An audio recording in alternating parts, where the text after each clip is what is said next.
Forest কিউজিনে আমি বন্ধের দিনে একদম যেতে চাই না, তাই গেলাম ঈদের সপ্তাহখানিক পর, তাও আবার শনিবার। কিন্তু কোনো লাভ হলো? সেই একই অবস্থা।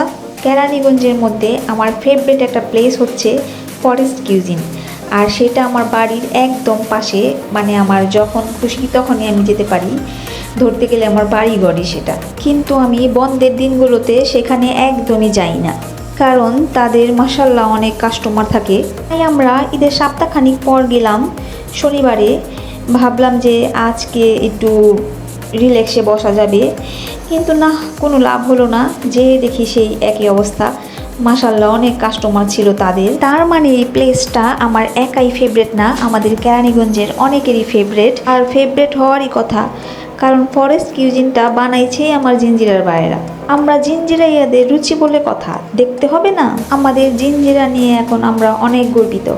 কারণ দেখো, ফরেস্ট কিউজিনে ঢুকলে বা সেখানকার খাবার খেলে কেউ আর বলবে না যে গুলশান বনানী যেতে হবে। কারণ গুলশান বনানীর খাবার বা রেস্টুরেন্টগুলোর ডেকোরেশনের সাথে আমরা আমাদের এই ফরেস্ট কিউজিনকে তুলনা করতে পারি। এই যে দেখেন আমার জিঞ্জিরার ভাই, ফরেস্ট কিউজিনের ওনার নিশু ভাইয়া, এত ব্যস্ততার মাঝেও আমাকে দেখে উনি কত সুন্দরভাবে ওয়েলকাম জানালো।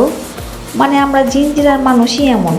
যাই হোক, আমি আমার নিজস্ব অভিজ্ঞতা থেকে বা আমার একটা মতামত শেয়ার করতে চাই যে আমরা বাসায় যদি কিছু চাইনিজ আইটেম বা যে কোনো কিছু রান্না করে খাই, আমাদের মিনিমাম 20 মিনিট থেকে আধা ঘন্টা সময় তো লাগেই। তাই আমরা চাইনিজের রেস্টুরেন্টে যেয়েও আমরা কোনো খাবার অর্ডার দেওয়ার পর তাদেরকে একটু সময় দেওয়া উচিত আমাদের। কারণ আমাদের মাথায় রাখতে হবে যে এটা কোনো হোটেল না যেখানে খাবার রান্না করাই থাকে, আমরা অর্ডার দিলেই 10-15 মিনিটের মধ্যে আমাদের দিয়ে দিবে। না, রেস্টুরেন্টে আমরা অর্ডার দেওয়ার পর ওনারা আমাদের খাবার গরম গরম তৈরি করে দেয়।